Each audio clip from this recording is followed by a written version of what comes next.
didn't know Ryan Bader went to Bellator. Yep, he went to Bellator too. They threw some money at him. Yeah, and so did Lorenz Larkin.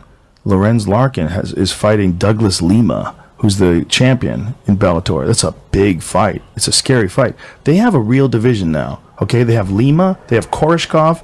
Koreshkov is the guy that fucked up Benson Henderson. He's a bad motherfucker from Russia. And then you got Douglas Lima, who just knocked out Koreshkov. It was a great fight, but Lima cracked him.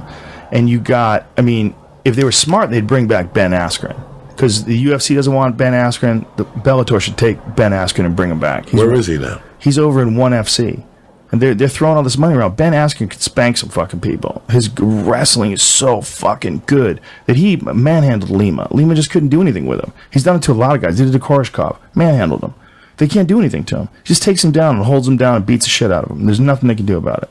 He's just so much better as a wrestler than all those other guys that when he gets in there with them, he almost like makes the fight boring for some people. But for me, it's fascinating, especially if you know how good these guys are. And you see Askren just dragging him to the ground left and right, and takes a shot too, man. Takes serious shots coming in. Takes knees to the chin, eats them like candy, grabs guys, dumps them on their ass, and holds them down there and punches them in the face. And it's very few guys have been able to stop him. In fact, I don't think anybody. I don't think he's Jay Hiron from the UFC. It was the only guy who gave him a tough fight because he's a good wrestler. That was a real close fight. So the next card is May. For Bellator? No, the UFC. For UFC. The next big one is Dallas. May 12th. Yeah. But I was just saying that there's like that division has Rory McDonald now. Right. Rory and somebody else, right? Who else? Rory McDonald, Lorenz Larkin, Douglas Lima. There's a serious division at 170 now. So that's good for everybody.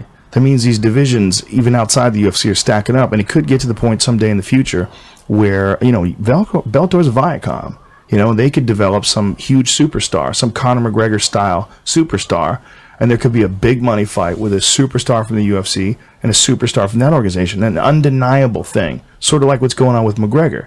What's going on with McGregor right now is McGregor is facing an undeniable, like Floyd Mayweather is an undeniable force, undeniable when it comes to financial advantage for being in business with him.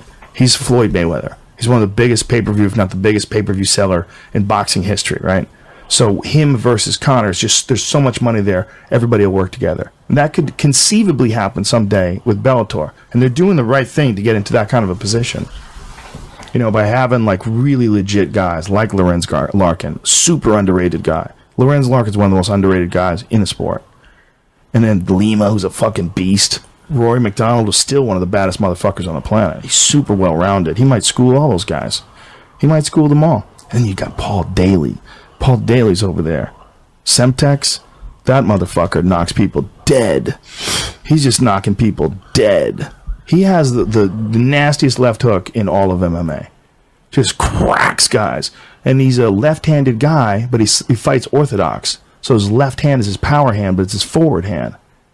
He'll knock you out with either hand. Don't get it wrong. Like his last fight, he knocked dude out with a flying knee. Really tough kid too. Just boom, hit him with the same kind of flying knee that Yoel Romero hit Weidman with. Just one of those where the guy's out before he even goes to the ground, and they bounce. But Paul Daly does that to everybody. He's terrifying. They got that Michael Page too guy. You ever see that karate guy? He's the guy that broke Cyborg's skull. Where Cyborg, his skull caved in, and they literally put plates in it. Did you see that? That guy's over there too. That's the same division. So that's a division full of killers. So one guy could rise to the point where, and that's good for everybody. That's good for the fighters. Everybody makes more money. It's good for the UFC. It's good for them. I barely got enough time to watch the UFC, all right? Yeah. Leave me alone with Bellator. I don't know nothing about Bellator. You got to watch kickboxing. Every time I turn it on, I go, what am I watching? I'm so spoiled with the UFC watching and the shoots and stuff. Did you see Bellator kickboxing? Did you see that this weekend? I had some friends in that. Otherwise nothing. It's pretty badass, man. UFC. John Wayne Parr was in there. He's always fighting. He's always beating somebody up smoking cigarettes. He's the man of steel. No. He doesn't smoke cigarettes. What's the guy that smokes cigarettes? There's one of those. Joe Schilling. Joe Schilling. Yeah. That's the man of steel. He didn't fight this week? No, not this card. But he's fighting for Bellator kickboxing.